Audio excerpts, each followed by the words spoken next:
Hello friends, क्या हाल चाल आप लोगों के? बढ़िया? चलो बढ़िया ही होने चाहिए। आओ जी, आज हम स्टार्ट करने जा रहे हैं double column cash book. Last class में हमने आप लोगों के साथ की सिंगल कॉलम कैश बुक के 3 एग्जांपल्स। याद है आप लोगों को?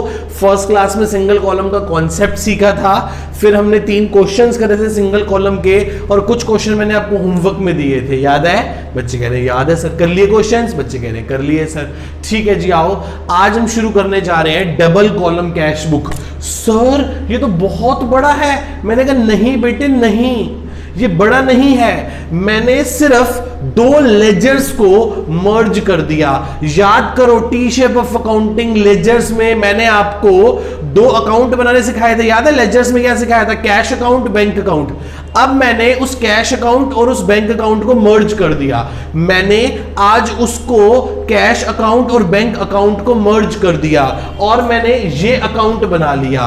क्या है जी? आओ आज पढ़ना शुरू करें। Imperial academy CA Paraspuri accounts classes double column cash book. आज हम क्या पढ़ने जा रहे हैं? अपने लेक्चर नंबर 3 में डबल कॉलम कैश बुक। क्या पढ़ने जा रहे हैं बेटा? Double column cash book. Double column cash book वो कैश बुक होती है जिस कैश बुक के अंदर कैश अकाउंट और बैंक अकाउंट दोनों एग्जिस्ट करते हैं। कैश अकाउंट और बैंक अकाउंट दोनों क्या करते हैं? एग्जिस्ट करते हैं। बहुत सिंपल है, बहुत सिंपल है। ये रहा जी, ये रहा डेट, पर्टिकुलर्स, कैश का कॉलम, बैंक का कॉलम। फिर दोबारा ये डेबिट साइड कंप्लीट हो गई, फिर क्रेडिट साइड के लिए डेट, पर्टिकुलर्स, कैश का कॉलम, बैंक का कॉलम। एक कॉलम और बनता है एलएफ का, एक कॉलम और बनता है एलएफ का, मैं नहीं बना रहा।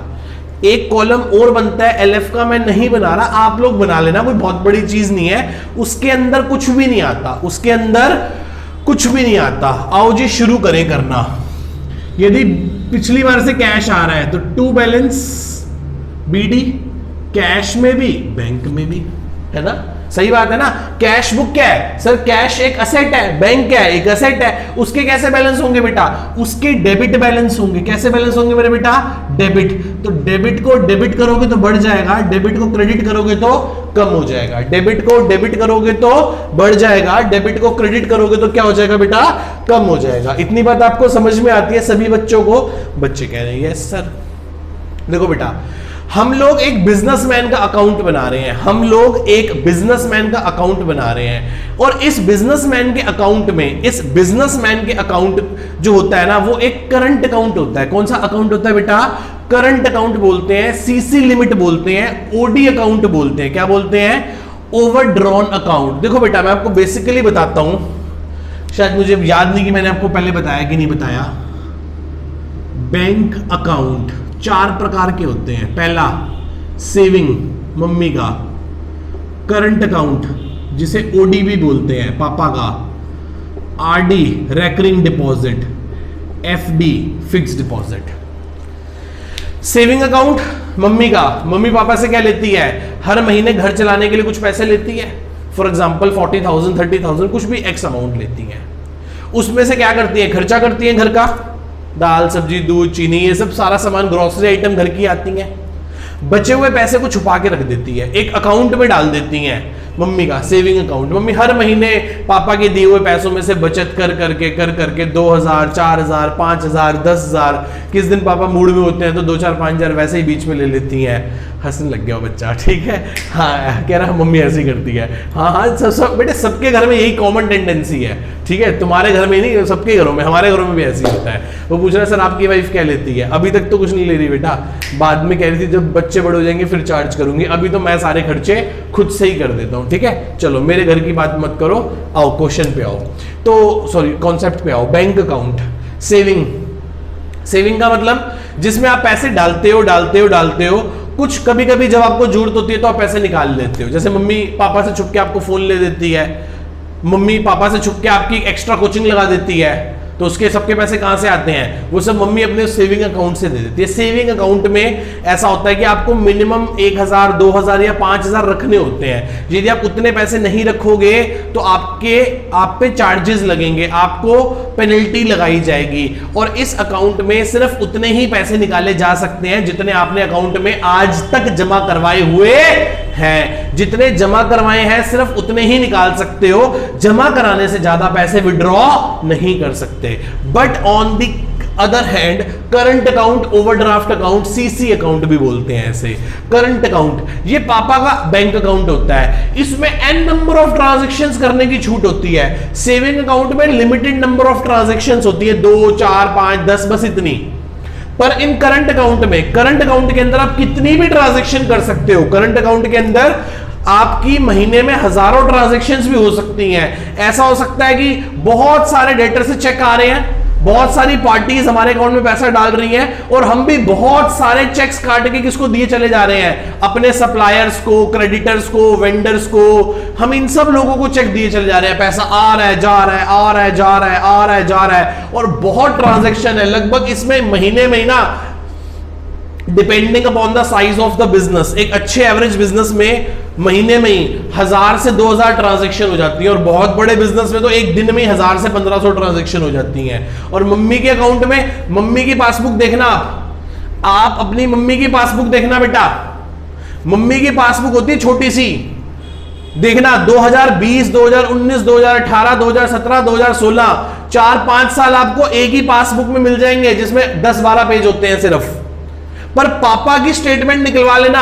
पापा की स्टेटमेंट, पहली बात तो पापा की पासबुक होगी नहीं, क्योंकि करंट अकाउंट की कोई पासबुक नहीं होती, उसकी स्टेटमेंट निकलवानी पड़ती है बैंक से। क्या निकलवानी पड़ती है? स्टेटमेंट। वो स्टेटमेंट निकलवा इतनी मोटी होगी, इतने बड़े पेज होंगे और इतनी मोटी स्टेटमेंट होगी, उसमें हजारों ट्रांजैक्शन होगी पिछले 6 महीने में ही, पिछले 6 महीने में ही हजारों ट्रांजैक्शंस होगी। तो इसमें नंबर ऑफ ट्रांजैक्शन ज्यादा होती हैं। इसमें बैंक ना हमें एक फैसिलिटी प्रोवाइड करता है, इसमें बैंक हमें एक फैसिलिटी प्रोवाइड करता है, उस फैसिलिटी का नाम होता है ओवरड्रॉन। करंट अकाउंट में बिजनेसमैन को बैंक एक फैसिलिटी प्रोवाइड करता है, उसे बोलते हैं ओवरड्रॉन। कि सर यदि आपके डेटर्स जिनसे आपने पैसा लेना है वो थोड़ी देर कर दें, आपका पैसा ना आ रहा हो और आपको लोगों को पैसा देना हो, तो आप बैंक से उधार कर लेना। बैंक से क्या कर लेना? उधार। मैं आपको बड़ा एक छोटा सा एग्जांपल देता हूं। आपकी मम्मी और पापा के दोनों के अकाउंट में 5000 पड़े हैं। मम्मी का सेविंग अकाउंट है, पापा का करंट अकाउंट है। मम्मी के अकाउंट में 5000 पड़े हैं, पापा के अकाउंट में 5000 पड़े हैं।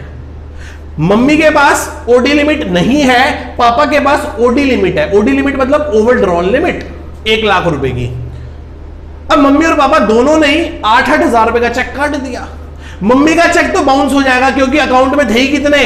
5000, और चेक कितने का दे दिया? 8 का। क्लियर हो ही नहीं सकता, क्योंकि मम्मी का कौन सा अकाउंट है? सेविंग अकाउंट है। पापा का कौन सा अकाउंट है? Current account. इसमें लिमिट मिली हुई है किस चीज की?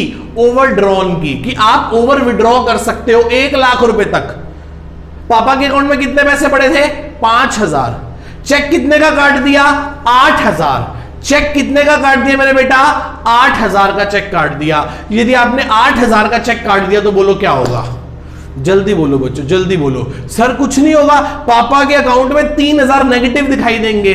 बैंक अकाउंट कहेगा कि मैंने आपके पापा से 3000 लेने हैं, और आपके पापा भी कहेंगे कि मैंने बैंक के 3000 रुपए देने हैं। ओवरड्रॉन लिमिट हो गई। कैसे लिमिट हो गई मेरे बेटा? ओवरड्रॉन लिमिट हो गई। मतलब हमारा अकाउंट बैलेंस नेगेटिव हो गया। मतलब हमारा अकाउंट बैलेंस क्या हो गया? नेगेटिव हो गया। हम बिजनेसमैन के अकाउंट बना रहे हैं, उसमें बैंक अकाउंट में हमारा बैलेंस नेगेटिव भी हो सकता है। उस सिचुएशन में टू बैलेंस बीडी क्या हो जाएगा? By balance BD dash. Cash तो नेगेटिव हो नहीं सकता, पर बैंक तो नेगेटिव हो सकता है। किस सिचुएशन में? जब ओडी हो जाएगा। जब क्या हो जाएगा बेटा? ओडी हो जाएगा, ओवरड्रॉन। अच्छा समझ गए सर? यदि बैंक बैलेंस ओडी होगा, ओवरड्रॉन होगा, तो इसका मतलब वो नेगेटिव होगा। इसका मतलब हमने बैंक के पैसे देने हैं। मेरी बात समझ रहे हो? पापा के अकाउंट में कितने पैसे पड़े थे? 5000। पापा ने कितने का चेक काट दिया? 8000 का। कितने का चेक काट दिया? 8000 का। ऐसा करने से पापा का अकाउंट बैलेंस क्या हो गया? 3000 नेगेटिव, 3000 ओवरड्रॉन। मेरी बात समझ रहे हो बेटा? मेरी बात आप लोगों को समझ में आ रही है? पक्का? बच्चे कह रहे हैं yes sir. By balance BD overdrawn, ये नेगेटिव बैलेंस हो गया। क्या आपको यहां तक बात समझ में आती है?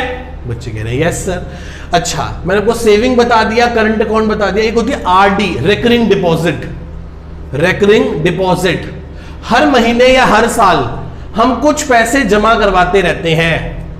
फॉर एग्जाम्पल 7 ईयर्स के लिए मैंने आरडी खुलवा ली। क्या खुलवा ली? 7 to 8, 7 छोड़ो यार, 10 ईयर्स के लिए खुलवा ली आरडी। 10 ईयर्स मतलब मैं हर साल बैंक को कहता हूं कि सर बैंक, मैं ना आपको 1 लाख रुपए दूंगा हर साल, और कब तक दूंगा? 10 साल तक। तो बैंक ने भी मेरे को जवाब में बता दिया कि सर मैं आपको 11th ईयर में, जब 10 ईयर पूरे कंप्लीट हो जाएंगे, जब आप हर साल 1-1 लाख रुपए दे दोगे, तो मेरे पास कितने पैसे आ जाएंगे 10 साल में? 10 लाख। तो मैं आपको 11th ईयर में 13,50,000 रुपए दे दूंगा। बच्चे पूछ रहे हैं 3.5 लाख रुपए ज्यादा किस बात के? इंटरेस्ट के। भाई इतने साल मैं पैसा जोड़ रहा हूं तो मुझे इंटरेस्ट भी तो मिलेगा। मुझे क्या मिलेगा मेरे बेटा? इंटरेस्ट भी तो मिलेगा। That is called RD. कि आप मंथली, क्वार्टरली, हाफ ईयरली या ईयरली कुछ ना कुछ पैसा डिपॉजिट करते चले जाते हो एक फिक्स टाइम पीरियड तक, और उसके बाद जाके आपको वो पैसा प्लस इंटरेस्ट वापस मिल जाता है in case of RD account. ये कौन सा अकाउंट कहलाता है बेटा? RD, recurring deposit account. चौथा अकाउंट एफडी अकाउंट। चौथा account FD account. Fix deposit. कौन सा डिपॉजिट बेटा? Fix deposit. फिक्स, एकदम फिक्स है, इसको आप चेंज नहीं कर सकते। मैंने आज ही बैंक को 1 लाख रुपए दे दिए। मैं कहा बैंक तू मुझे 1 लाख रुपए तब दियो जब 2 लाख हो जाए। बैंक कह रहा है कि मैं आपको ये पैसा अब अराउंड 8 इयर्स बाद दूंगा। कब दूंगा? 8 साल बाद। 8 साल बाद। और 1 लाख लिया था, 8 साल बाद कितने दे दूंगा? 2 लाख। आज मैं आपसे 1 लाख लूंगा और मैं आपको 8 साल के बाद इस 1 लाख में 1 लाख और जोड़ के दे दूंगा 2 लाख। क्या आप मेरी बात को समझ पा रहे हैं? That is called FD account. FD मतलब फिक्स डिपॉजिट। यदि आपने बीच में मेरे से पैसे लेने की कोशिश करी तो मैं आपको इंटरेस्ट कम दूंगा या नहीं दूंगा? मेरी बात समझ रहे हो? 1 लाख के 2 लाख दूंगा 8 साल के बाद। That is called FD. इसमें बार बार डिपॉजिट नहीं कराने जा सकते। इसमें क्या था? आप बार बार डिपॉजिट कराने जा सकते हो। ये करवाते हैं पापा बेटी की शादी के लिए। बेटी की शादी के लिए ये पापा करवाते हैं कि हर महीने कुछ पैसा जोड़ते चले जाते हैं। ये करवाती है परदादी परनानी। पता नहीं इसकी शादी तक मैं रहूं या ना रहूं। ये 5 लाख रुपए आज ही मेरे से ले लो, इसकी शादी पे मैच्योर करवा लेना। That is called FD, fix deposit. क्या आप मेरी बात को समझ पा रहे हैं? क्या आप मेरी बात को समझ पा रहे हैं बेटा? बच्चे कह रहे हैं यस सर। बच्चे कह रहे हैं सर हम समझ गए। हम चारों अकाउंट के बारे में समझ गए। बैंक में 4 प्रकार के अकाउंट होते हैं। कौन कौन से? सेविंग मम्मी का, करंट अकाउंट पापा का, आरडी जो हम फ्यूचर में पैसे जोड़ने के लिए कुछ पैसे हर महीने डिपॉजिट करते चले जाते हैं। नेक्स्ट एफडी, फिक्स डिपॉजिट, जिसमें हम पैसा एक बार में डाल देते हैं और लगभग 8 साल बाद, 7.5 साल बाद, 9 साल बाद, depending upon the situation of economy and bank कि current market rate of interest क्या चल रहा है, तो अराउंड मैंने 8 ईयर ले लिए। 8 साल बाद बैंक जर्नली 8 साल बाद बैंक हमें पैसा डबल करके दे देता है। ठीक है जी। तो 4 प्रकार के अकाउंट थे जो मैंने आपसे डिस्कस करें। हमारे काम का सिर्फ एक ही अकाउंट है, सेविंग करंट अकाउंट। ठीक है जी। आओ चलते हैं आगे। ये रहा यहां पे क्या आएंगी? सारी की सारी टू ऑल रिसिप्ट्स, जो पैसा आया है। यदि पैसा कैश में आया है तो कैश में डाल दो, और पैसा यदि चेक की शेप में आया है तो भाई साहब बैंक में डाल दो। यहां से सारी की सारी क्या आएंगी? बाय ऑल पेमेंट्स, सारी की सारी पेमेंट्स आएंगी। यदि पेमेंट कैश में आई है तो कैश कॉलम में लिख लो, और यदि पेमेंट कैसे जा रही है? यदि पेमेंट चेक की शेप में जा रही है, किसकी शेप में जा रही है? चेक की शेप में जा रही है, तो भाई साहब बैंक में लिख लो। कहां लिख लो? बैंक में लिख लो। क्या यहां तक किसी को कोई डाउट है मेरे बेटा? क्या यहां तक किसी को मेरे डाउट है? बच्चे कह रहे हैं नो सर। ठीक है जी। अब सर इसको क्लोज करना भी सिखाता हूं। क्लोज करना भी बहुत आसान है। पहले मैं कुछ दो बातें हैं, इंपॉर्टेंट बातें हैं जो मैं आपको सिखा दूं। बड़ी सिंपल सी बात है, जैसे सिंगल कॉलम कैश बुक बनाई थी वैसे ही डबल कॉलम कैश बुक बना रहे हैं। पैसा आएगा तो डेबिट, पैसा जाएगा तो क्रेडिट। पैसा कैश में आएगा तो कैश में डालेंगे, चेक से आएगा तो बैंक में डाल देंगे। और यदि पैसा जाएगा कैश से तो कैश में से कैश कॉलम से निकाल लेंगे, और चेक से जाएगा तो बैंक से निकाल लेंगे। क्या यहां तक किसी को कोई डाउट है मेरे बेटा को? क्या यहां तक किसी को डाउट है मेरे बेटा को? क्या हम आगे चल सकते हैं? बच्चे कह रहे हैं यस सर हम चल सकते हैं। Important point, Contra entry. आओ जी एक कॉन्ट्रा एंट्री सिखाता हूं आपको कि कॉन्ट्रा एंट्री क्या होती है बेटा। आओ जी चलते हैं, क्या कहती है contra entry. Important point, Contra. बच्चे कह रहे हैं सर हमने बचपन में गेम खेली थी कॉन्ट्रा वाली, और नहीं नालायक वो नहीं कॉन्ट्रा है, दूसरी कॉन्ट्रा है। पढ़ते हैं क्या कहती है contra entry. Contra entry are those entries, ये वो सभी एंट्री है इन विच कैश और बैंक अकाउंट, कौन सा बेटा? कैश और बैंक अकाउंट अफेक्टेड साइमल्टेनियसली। क्या बेटा? कैश और bank account affected simultaneously. Contra entry वो सभी एंट्री है जिसमें कैश अकाउंट और बैंक अकाउंट दोनों एक साथ अफेक्टेड हो जाते हैं। बच्चे पूछ रहे हैं सर कैसे? मैंने कहा देखो बेटा हम क्या बना रहे हैं डबल कॉलम कैश बुक में, कैश अकाउंट भी बना रहे हैं और बैंक अकाउंट भी बना रहे हैं। क्या बना रहे हैं बेटा? कैश अकाउंट भी बना रहे हैं और बैंक अकाउंट भी बना रहे हैं। दो चीजें हैं बेटा, कैश डिपॉजिटेड इनटू बैंक, ये कॉन्ट्रा एंट्री है। देखना कैसे, यदि मैं बैंक में पैसे जमा करवाऊंगा तो क्या एंट्री होगी बोलो मुझे। बच्चे कह रहे हैं सर एंट्री होगी bank account debit to cash account. क्या एंट्री होगी बेटा? Bank account debit to cash account. देख लो कॉन्ट्रा है, बैंक भी अफेक्टेड हो गया और कैश भी अफेक्टेड हो गया। लेजर पोस्टिंग आती है? क्या आपको लेजर पोस्टिंग आती है मेरे बच्चों? बच्चे कह रहे हैं यस सर। मैंने कहा बताओ बच्चों बताओ लेजर पोस्टिंग कैसे होती है। बच्चे कह रहे हैं सर बहुत आसान है, हम आपको बताते हैं। ये बनाया मैंने कैश अकाउंट और ये बनाया मैंने बैंक अकाउंट। ये कैश बनाया और वो क्या बनाया बेटा? Bank account. मान लो 100 रुपए बैंक में जमा करवाए हैं, 100 रुपए, तो एंट्री क्या होगी? Bank to cash. बैंक को डेबिट करना है, बैंक को क्या करना है बेटा? डेबिट करना है, तो करो डेबिट। याद है काम सीधा नाम उल्टा, ये जर्नल एंट्री है। जर्नल की लेजर पोस्ट करने टाइम मैंने आपको 3 बातें बोली हुई है बोलने के लिए। क्या? काम सीधा नाम उल्टा, डेबिट को डेबिट करेंगे पर नाम क्रेडिट वाले का लगाएंगे, क्रेडिट को क्रेडिट करेंगे पर नाम डेबिट वाले का लगाएंगे। फिर शरारत मैं करूंगा नाम भाई का लगा दूंगा, शरारत मैं करूंगा पर नाम भाई का लगा दूंगा। यही बात बोली थी बेटा मैंने आप लोगों को। बच्चे कह रहे हैं यस सर। तो बैंक को क्या करना है? बैंक को डेबिट करना है। ये देखो बेटा debit side credit side, debit side credit side. Bank को डेबिट करना है सर, बैंक को डेबिट कर देते हैं 200 रुपए से। नाम किसका लगाएंगे? कैश का। बैंक को डेबिट कर दिया, नाम किसका लगाया? कैश का। कैश को क्रेडिट कर दो, कैश को क्रेडिट कर दो, तो बाय बैंक 100 रुपए। कैश को बैंक को डेबिट कर दो, कर दिया, नाम कैश का लगा दिया। कैश को क्रेडिट कर दो पर नाम किसका लगा दो? बैंक का।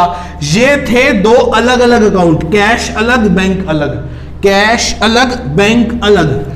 अब मैं इन दोनों को मर्ज कर रहा हूं। दम लगाओ मेरे साथ साथ। एक हो गए। क्या हो गए? एक हो गए। ये बन गया जी, ये बन गया। कैश और बैंक एक हो गए। आओ जी काउंट्रा करें। बैंक को डेबिट करना है तो बैंक के कॉलम में जाके डेबिट कर दो। नाम किसका लगाओगे? कैश का।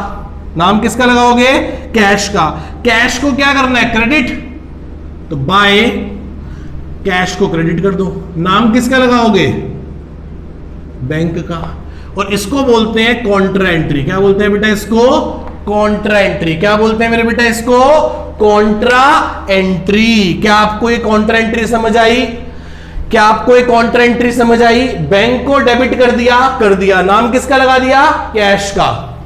कैश को क्रेडिट कर दिया, कैश के कॉलम में गए क्रेडिट कर दिया, नाम किसका लगा दिया? बैंक का। क्या आपको इतनी बात समझ में आती है? क्या आपको इतनी बात समझ में आती है मेरे बेटा को? बच्चे कह रहे हैं यस सर। मैंने कहा चलो आगे। Next Contra entry, cash withdrawn from bank for office use. Cash withdrawn from bank, cash withdrawn from bank, bank से पैसा निकाल लिया, बैंक से पैसा निकाल लिया ऑफिस यूज के लिए, पर्सनल यूज के लिए नहीं। कौन से यूज के लिए बेटा? ऑफिस यूज के लिए। तो एंट्री बोलो क्या होगी? Cash account debit to bank account, 50 रुपए 50 रुपए 50 रुपए और 50 रुपए। क्या यहां तक आपको बात समझ में आती है मेरे बच्चों को? पक्का?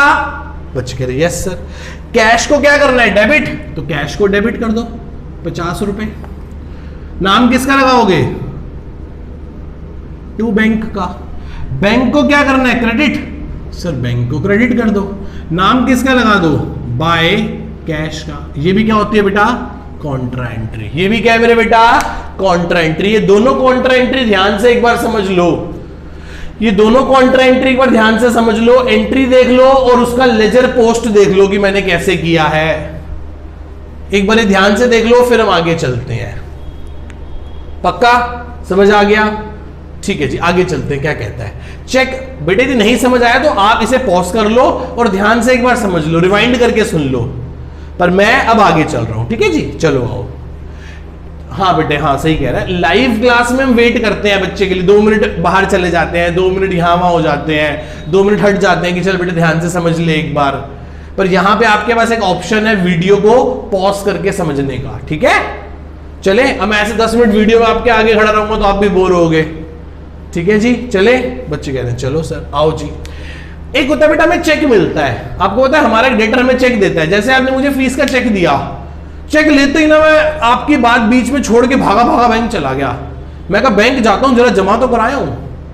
आप भी सोचोगे सर कितने बेकार है, एक दिन वेट भी नहीं कर सकते थे। तो जनरली ऐसा होता है, हमारे पास रेगुलर बेसिस पे हमारे कस्टमर आते हैं और हमें कैश चेक दे के जाते हैं। तो क्या हम फटाफट अपना गल्ला छोड़ के, अपनी दुकान छोड़ के, अपना बिजनेस ऑफिस छोड़ के बैंक में चेक जमा कराने चले जाएं? बैंक में चेक जमा कराने उसी टाइम चले जाएं क्या, या वेट करें? वेट करते हैं सर। एक दिन 2 दिन बाद जब भी कोई बैंक जाएगा और जितने चेक इकट्ठे होंगे उतने क्या करा देंगे? बैंक में डिपॉजिट करवा देंगे। उतने बैंक में क्या करवा देंगे मेरे बेटा? डिपॉजिट करवा देंगे। मेरी बात समझ रहे हो? क्या आपको मेरी ये वाली बात समझ आ रही है? ठीक है जी। अब 2 कंडीशंस हैं, देखो, cheque receive and deposit into bank. 2 conditions, पहला deposit on the same day और दूसरा है deposit on the another day. जमा करवाया है उसी दिन और जमा करवाया है किसी और दिन। यदि उसी दिन जमा करवा दिया, यदि उसी दिन जमा करवा दिया तो क्या होगा बेटा? बड़ी सिंपल सी बात हो जाएगी, एंट्री हो जाएगी बैंक अकाउंट डेबिट टू, जिसने भी चेक दिया होगा, जनरली डेटर होगा, डेटर ही चेक देता है और तो कोई चेक देता नहीं हमें।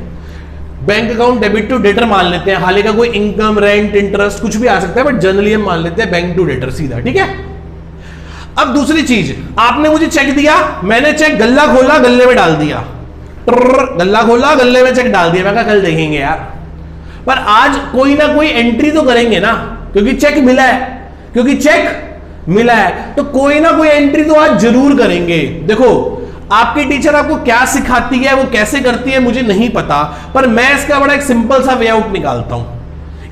इसको करने के 2-3 ऑल्टरनेटिव्स हैं। जब क्लास में आओगे तो मैं आपको दोनों तीनों ऑल्टरनेटिव समझा दूंगा, बट अभी मैं इस ऑल्टरनेटिव को बड़े आराम से अपने एक ही मेथड से सिखाता हूं। यदि मैंने आपको अभी इस वीडियो में उस ऑल्टरनेटिव के इस बात के 3 अलग ऑल्टरनेटिव सिखा दूं तो आप कंफ्यूज होगे, सर पता नहीं क्या बोले जा रहे हैं। इसलिए मैं आपको बताता हूं कि इसके 2-3 ऑल्टरनेटिव हैं। टीचर इसको अलग भी तरीके से करवा सकते हैं आपके स्कूल के, पर मैं आपको इसको एक बड़े डिफाइन वे में, बड़े एक अच्छे तरीके से आपको समझाने की कोशिश करता हूं कि जिस दिन मुझे चेक मिला, जिस दिन मुझे बेटा क्या मिला? चेक मिला, उस दिन क्या मैं बैंक में जमा कराने चला गया? उस दिन चेक कहां पड़ा है? उस दिन चेक मेरे गले में पड़ा है, या मेरे हाथ में पड़ा है, या मेरी जेब में पड़ा है। तो उस दिन तो एंट्री करेंगे व्हेन चेक इज रिसीव, उस दिन तो एंट्री कर देंगे cheque in hand account debit to, किससे चेक मिला है? डेटर से। Cheque in hand account debit to debtor, काम खत्म। ये entry it is not recorded in cash book. ये एंट्री कैश बुक में रिकॉर्ड नहीं होगी। जिस दिन चेक मिला उस दिन हमने सिर्फ क्या एंट्री करी, cheque in hand account debit to debtor. और बताओ ना इसमें कैश अफेक्टेड हुआ ना बैंक अफेक्टेड हुआ, तो इस एंट्री को मैं अपनी कैश बुक में तो रिकॉर्ड कर ही नहीं सकता। On the another hand when cheque deposited into bank, जब ये चेक हम बैंक में जमा करवाने जाएंगे तो उस दिन हम एंट्री कर देंगे कि हमारा बैंक बैलेंस बढ़ गया, तो मैं बोलूंगा bank account debit to cheque in hand account. इसे CIH भी बोलते हैं कुछ लोग। मेरी बात समझ रहे हो बेटा? जिस दिन बैंक में डालेंगे उस दिन एंट्री कर देंगे bank account debit to cheque in hand, उस दिन एंट्री कर देंगे bank account debit to cheque in hand. तो क्या लिख देंगे यहां पे, टू चेक इन हैंड, और बैंक में एंट्री रिकॉर्ड हो जाएगी। मेरी बात समझ रहे हो? क्या आपको मेरे दोनों बातें समझ में आ रही हैं? Check receive and deposited into bank on the same day on the another day. यदि उसी दिन बैंक में डाल दिया, आपने मुझे आज चेक दिया और आज ही मेरे ऑफिस बॉय बैंक जा रहा है, तो मैं सीधा एंट्री कर दूंगा बैंक टू डेटर, काम ही खत्म। यदि आप मुझे आज चेक दे रहे हो और मैं सोच रहा हूं कि चलो आज फ्राइडे है तो चल छोड़ मैं नहीं जा रहा, सैटरडे संडे ऑफ है, मंडे को जाऊंगा बैंक में चेक डाल दूंगा, तो फ्राइडे को मुझे चेक मिला तो फ्राइडे को एंट्री क्या होगी, cheque in hand to debtor. और मंडे को जब मैं इस चेक को बैंक में डाल दूंगा तो मैं एंट्री कर दूंगा bank account debit to cheque in hand, bank account debit to cheque in hand. मेरी बात समझ रहे हो? क्या आपको ये वाली बात समझ में आ गई बेटा? यदि आपको ये बात समझ आ गई तो मैं आपको अगले चैप्टर से अगले चैप्टर के लिए क्लू देना चाहता हूं, एक हिंट देना चाहता हूं, और ये वाली बात मैं आपको वहां जाके फिर से समझाऊंगा। आज एक क्लू दे देता हूं। जिस दिन मैंने चेक बैंक में डिपॉजिट करा दिया, कभी आप बैंक में गए हो चेक जमा कराने? बोलो बोलो, कभी गए हो? बच्चे कह रहे हैं यस सर गए हैं। क्या आप कभी बैंक में चेक जमा कराने गए हो? बच्चे कह रहे हैं यस सर। कहां डालते हो जाके? वहां एक चेक बॉक्स होता है, चेक बॉक्स में जाके चेक के पीछे डिटेल लिख देते हो कि भाई मेरा नाम ये है, मेरा अकाउंट नंबर ये है, मेरा फोन नंबर ये है, और ये चेक मेरा है, और बैंक में जमा करा देते हो। बैंक में क्या करा देते हो मेरे बेटा? बैंक में चेक को क्या करा देते हो? जमा करवा देते हो। Got it? क्या आपको इतनी बात समझ में आ रही है? बच्चे कह रहे हैं यस सर हमें इतनी बात समझ में आ रही है। जैसे ही आप चेक बैंक में जमा कराते हो तो मैंने एंट्री क्या कर दी, bank account debit to cheque in hand. मेरे हिसाब से मेरा बैंक बैलेंस बढ़ गया, पर आप अपनी बुद्धि पे थोड़ा ध्यान लगाओ, जोर लगाओ और सोचो, क्या बैंक में उसी दिन पैसे आ जाते हैं? बैंक से मैसेज लगभग 2 से 3 दिन बाद आता है कि वो चेक जो था ना वो क्लियर हो गया। तो 3 दिन तक हमारा डिफरेंस बना रहता है। हम कहते हैं कि अकाउंट में इतने पैसे हैं, पर एक्चुअली कम होते हैं क्योंकि चेक क्लियर हुआ नहीं होता। देखो मैं एक बात और लिख देता हूं, when cheque deposited into bank, तो हमने एंट्री कर दी bank account debit to cheque in hand. मैं एक तीसरी बात भी यहां लिख देता हूं, थर्ड पॉइंट में लिख देता हूं इसका यहां पे, व्हेन चेक क्लियर्ड। जब चेक क्लियर हो जाएगा तो क्या एंट्री होगी बेटा? तब होगी नो एंट्री, क्योंकि मेरी इस अजम्पशन में मेरे को तो पैसे, मेरा बैंक अकाउंट तो उसी दिन बढ़ गया था जिस दिन मैंने चेक बैंक में डाल दिया था। तो इसलिए जब चेक क्लियर होगा तो उस दिन मैं कोई एंट्री रिकॉर्ड नहीं करूंगा, क्योंकि मेरे हिसाब से अकाउंट पहले ही बढ़ चुका था। क्या आपको ये वाला कॉन्सेप्ट समझ आया?